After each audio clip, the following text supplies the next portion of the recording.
عید کی نماز کا مسنون طریقہ۔ سامعین کرام السلام علیکم ورحمۃ اللہ وبرکاتہ۔ سب سے پہلے بات کریں گے نیت کے بارے میں۔ عید کی نماز کے بارے میں بھی لوگوں نے لمبی چوڑی نیت بنائی ہوئی ہے جس کی کوئی حقیقت نہیں، اور زبان سے یہ الفاظ کہنا کہ نیت کرتا ہوں میں عید کی نماز کے واسطے اللہ تعالیٰ کے پیچھے اس امام کے مع زوائد تکبیرات کے وغیرہ وغیرہ، یہ الفاظ ادا کرنا بدعت ہیں۔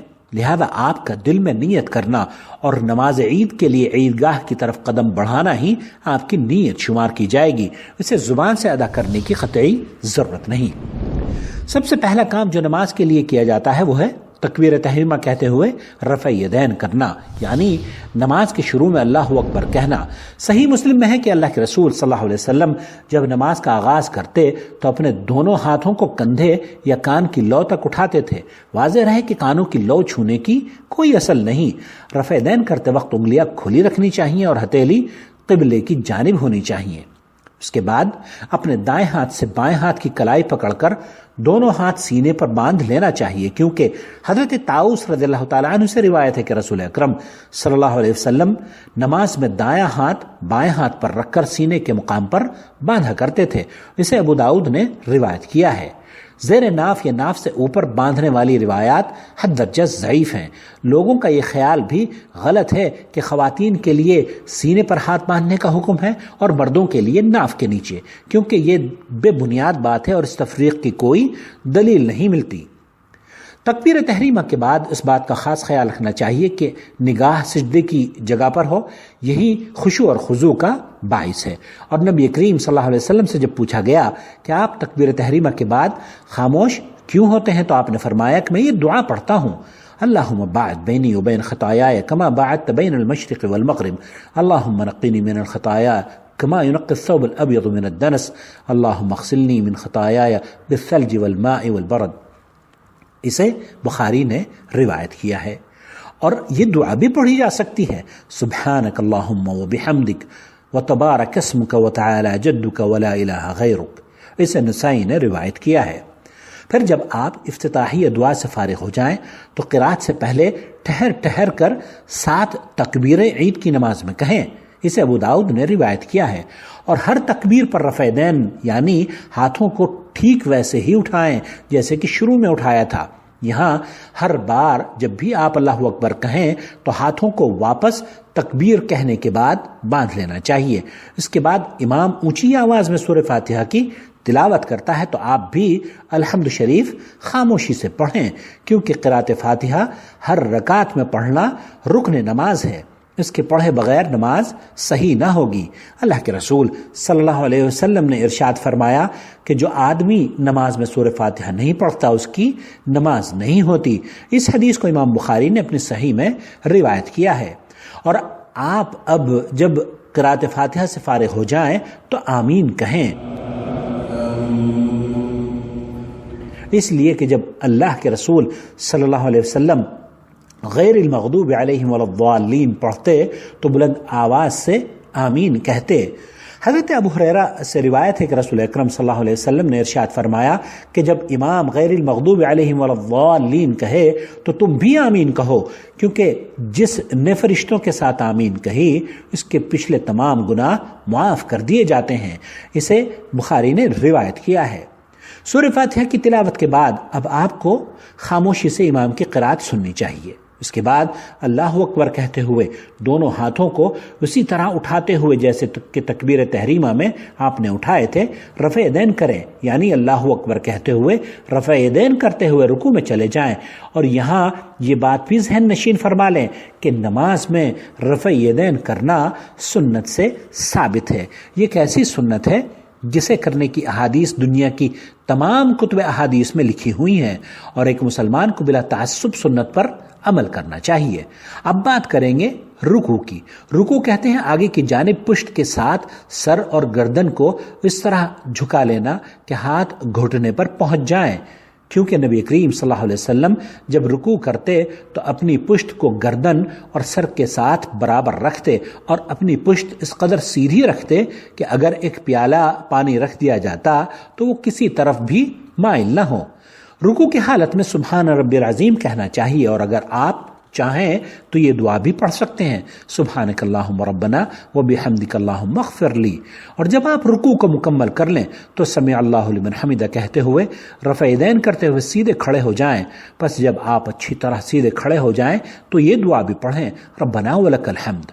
اتنا کہنا کافی ہے، لیکن اگر آپ مزید پڑھنا چاہیں تو یہ بھی پڑھ سکتے ہیں، ربنا ولک الحمد حمدا کثیرا طیبا مبارکا فیہ۔ اسے بخاری نے روایت کیا ہے۔ رکوع کے بعد سیدھے اعتدال کے ساتھ کھڑے ہونے کا خاص خیال رکھنا چاہیے، سستی اور غفلت سے بچنا چاہیے، پھر اللہ اکبر کہتے ہوئے اطمینان سے سجدے میں چلے جانا چاہیے۔ نماز میں سجدہ کہتے ہیں 7 اعضاء کو مخصوص طریقے سے زمین پر رکھنا، اور وہ 7 اعضاء یہ ہیں: پیشانی ناک کے ساتھ، دونوں ہاتھ، دونوں گھٹنے اور دونوں قدموں پاؤں کی انگلیاں۔ اللہ کے نبی صلی اللہ علیہ وسلم کا فرمان ہے، اس شخص کی نماز نہیں ہوتی جس کی ناک زمین سے نہ لگی ہو۔ اسے ابو داؤد نے روایت کیا ہے۔ اور اسی طرح دونوں بازوؤں کو پہلوؤں سے اور دونوں رانوں کو پیٹھ سے دور رکھنا چاہیے، اور سجدے میں دونوں قدموں کو ملا کر سیدھے کھڑا رکھنا چاہیے، اور اپنے بازوؤں کو زمین پر بچھا کر رکھنے سے بچنا چاہیے، کیونکہ یہ طریقہ غلط ہے جس پر بعض لوگ عمل کرتے دیکھے گئے ہیں۔ اللہ کے رسول صلی اللہ علیہ وسلم نے فرمایا کہ سجدہ اعتدال کے ساتھ اچھی طرح ادا کرو، اور تم میں سے کوئی شخص اپنے بازوؤں کو کتے کی طرح نہ بچھائے۔ اسے بخاری اور مسلم نے روایت کیا ہے۔ واضح ہے کہ عورتوں کو بھی بازوؤں کو زمین پر نہیں بچھانا چاہیے۔ سجدے میں نہایت ہی اطمینان اور سکون سے تسبیح بیان کرنی چاہیے اور سبحان رب الاعلیٰ پڑھنا چاہیے، اور سجدے میں دعا بھی کی جا سکتی ہے، کیونکہ اللہ کے رسول صلی اللہ علیہ وسلم نے فرمایا کہ بندہ سجدے کی حالت میں اپنے رب سے سب سے زیادہ قریب ہوتا ہے۔ اسے صحیح مسلم نے روایت کیا ہے۔ اور اللہ کے رسول صلی اللہ علیہ وسلم پہلے سجدے سے سر اٹھا کر نہایت آرام اور اطمینان سے بیٹھتے، پھر دوسرا سجدہ کرتے۔ 2 سجدوں کے درمیان بیٹھنے کی کیفیت نبی کریم صلی اللہ علیہ وسلم کی زبان میں اس طرح ہے کہ جب اپنا سر سجدے سے اٹھاؤ تو اپنے بائیں کولہے پر بیٹھ جاؤ اور اپنے دائیں پیر کو کھڑا رکھو اور اس کی انگلیوں کو قبلہ رکھو، اور یہ دعا پڑھو، رب اغفر لی، اے میرے رب میرے گناہوں کو معاف فرما دے۔ اور یہ دعا بھی پڑھی جا سکتی ہے کیونکہ اللہ کے رسول صلی اللہ علیہ وسلم یہ بھی پڑھا کرتے تھے، اللہم اغفر لی وارحمنی واجبرنی واہدنی وارزقنی، اے اللہ مجھ کو بخش دے، مجھ کو ہدایت سے نواز دے، مجھ پر رحم کر اور مجھے روزی عطا فرما۔ اسے ترمذی نے روایت کیا ہے۔ اے میرے بھائیوں اور بہنوں، نبی کریم صلی اللہ علیہ وسلم کے اس فرمان کی اقتداء کرو، صلو کما رأیتمونی اصلی، تم سب اسی طرح نماز پڑھو جس طرح مجھے پڑھتے ہوئے دیکھتے ہو۔ اسے بخاری نے روایت کیا ہے۔ اور یہاں آ کر اس طرح سے آپ کی 1 رکعت پوری ہو چکی ہے، اور اب آپ کو دوسری رکعت کے لیے پھر کھڑے ہونا ہے، لیکن سجدہ کرنے کے بعد کھڑے ہونے سے پہلے نبی کریم صلی اللہ علیہ وسلم تھوڑی دیر کے لیے بیٹھتے، پھر اس کے بعد اگلی رکعت کے لیے کھڑے ہوتے۔ اسے بخاری نے روایت کیا ہے۔ عید کی نماز کی دوسری رکعت کے آغاز میں جب آپ اللہ اکبر کہہ کر کھڑے ہوں تو ہاتھوں کو سینے پر باندھ لیں، اور پھر اس کے بعد قرات سے پہلے امام کے ساتھ 5 تکبیریں کہیں، یعنی 5 بار اللہ اکبر کہتے رہیں اور ہاتھوں کو اٹھا کر اپنے سینے پر باندھتے رہیں۔ اب امام صاحب سورہ فاتحہ کی تلاوت کریں گے، اور یہ بھی خیال رکھیں کہ سورہ فاتحہ آپ کو بھی پڑھنی ہے، اور پہلی رکعت کی طرح وَلَضَّالِّينَ کے بعد آمین بھی آپ کو بآواز بلند کہنا ہے۔ اس کے بعد آپ کو چاہیے کہ امام کی تلاوت سنیں، پھر اس کے بعد رفع یدین کرتے ہوئے رکوع میں چلے جائیں۔ رکوع کے بعد رفع یدین کرتے ہوئے سمع اللہ لمن حمدہ ربنا ولک الحمد کہتے ہوئے پھر سیدھے کھڑے ہو جائیں۔ اب ہم تشہد کی بیٹھک کے بارے میں بات کریں گے، جس میں آپ کو اپنی دائیں ہتھیلی کی ساری انگلیوں کو سمیٹ کر انگوٹھے سے پکڑتے ہوئے شہادت کی انگلی سے حرکت دے دے کر دعا کرنی چاہیے، اور اپنی نظر انگلی پر جمائے رکھنی چاہیے۔ نبی کریم صلی اللہ علیہ وسلم کے بعد صحابہ سے مروی ہے کہ اللہ کے رسول صلی اللہ علیہ وسلم جس طرح ہمیں قرآن کریم سکھاتے تھے ویسے ہی ہمیں تشہد کی دعا بھی سکھایا کرتے تھے۔ صحیح مسلم میں ہے کہ تشہد میں یہ کلمات اللہ کے رسول صلی اللہ علیہ وسلم نے صحابہ کو سکھائے، التحیات للہ والصلوات والطیبات، السلام علیک ایھا النبی ورحمۃ اللہ وبرکاتہ، السلام علینا وعلی عباد اللہ الصالحین، اشہد ان لا الہ الا اللہ واشہد ان محمدا عبدہ ورسولہ۔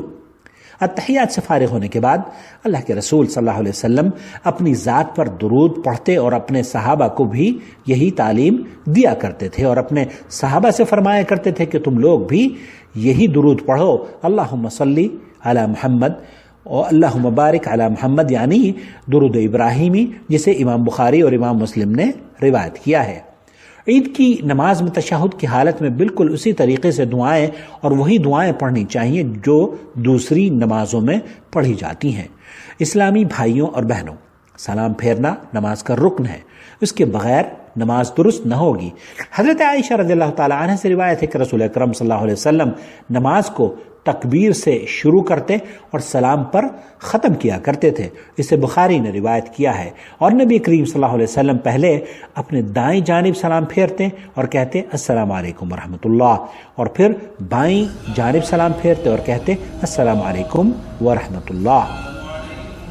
ہم نے اس مختصر سے وقت میں نبی کریم صلی اللہ علیہ وسلم کی عید کی نماز کا مکمل طریقہ آپ کی خدمت میں پیش کرنے کی سعادت حاصل کی ہے، اس امید پر کہ یہ مسلمانوں کے لیے نفع بخش ثابت ہوگا۔ بعض لوگ یہ سمجھتے ہیں کہ خواتین کی نماز کا طریقہ مختلف ہوتا ہے، جبکہ نبی کریم صلی اللہ علیہ وسلم سے اس قسم کی کوئی حدیث نہیں ملتی۔ بلا شبہ ہر قوم کی عید ہوا کرتی ہے، اور یہ ہماری عید ہے، اور عید کی نماز ایک اہم عبادت ہے، لہذا اسے اسی طرح سے پڑھنی چاہیے جیسے کہ اللہ کے رسول صلی اللہ علیہ وسلم نے پڑھی۔ اپنے بھائی محمد عاقل کو اجازت دیجیے اس امید پر کہ آپ اپنی نمازوں کا خاص خیال رکھیں گے، عید کی نماز کو بھی ویسے ہی پڑھیں گے جیسے کہ اللہ کے رسول صلی اللہ علیہ وسلم نے پڑھی تھی، اور سنت کے مطابق ادا کریں گے۔ اور اگر آپ اس طرح کے پیغامات سننا چاہتے ہوں ہم سے جڑنے کے لیے اس نمبر کو نوٹ فرما لیں، 0096650468631 7